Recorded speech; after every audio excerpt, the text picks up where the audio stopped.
Hi there! If you're new to learning guitar or helping someone else learn, you've probably come across something called a chord stamp. But what exactly is a chord stamp and how do you use it? In this video, I'm going to break it down for you in the simplest way possible. Whether you're a parent helping your child or a beginner yourself, this will make things crystal clear. A chord stamp is like a map for your fingers. It's a visual representation of the guitar's fretboard that shows you where to place your fingers to play a specific chord. Let me explain how it works.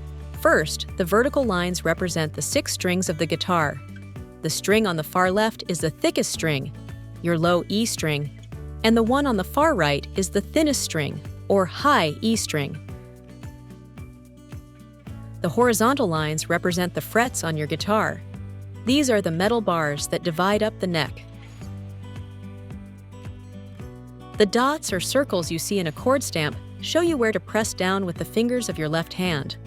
Numbers are included inside these dots to tell you which finger to use, like 1 for your index finger, 2 for your middle finger, and so on. But what about the strings you don't press?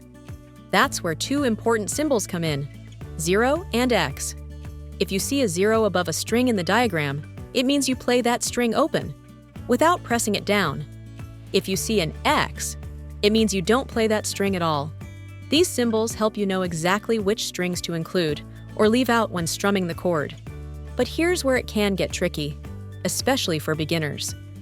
A traditional chord stamp shows the fretboard as if you're looking at it head-on. But when you hold your guitar and look down at it, your perspective is completely different. This is what you actually see when you're holding your guitar. Everything looks horizontal instead of vertical. For kids or beginners, this difference in perspective can be confusing at first. Here's a little trick to make things easier. If we tilt the chord stamp on its side like this, it matches what you see when you're looking down at your guitar. This simple adjustment can help beginners connect what they see in diagrams with what they're playing on their instrument. Here's what a full-sized C chord looks like when we tilt the diagram on its side. For now, let's call this the student's view. The X represents the 6th E string, the thickest string closest to your chin. The 2 zeros or O's indicate that they can be included in the chord, and we play these.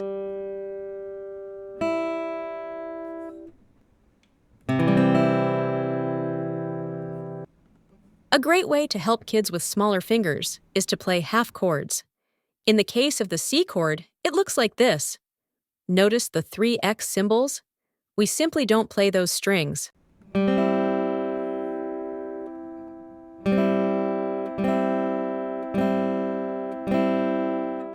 Of course, traditional chord stamps are still widely used because they're simple and compact, but understanding how they relate to your view of the guitar can make learning chords much less intimidating. And there you have it. That's what a chord stamp is and how it works.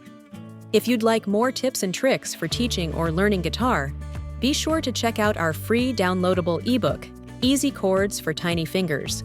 It's packed with helpful resources to make learning fun and easy.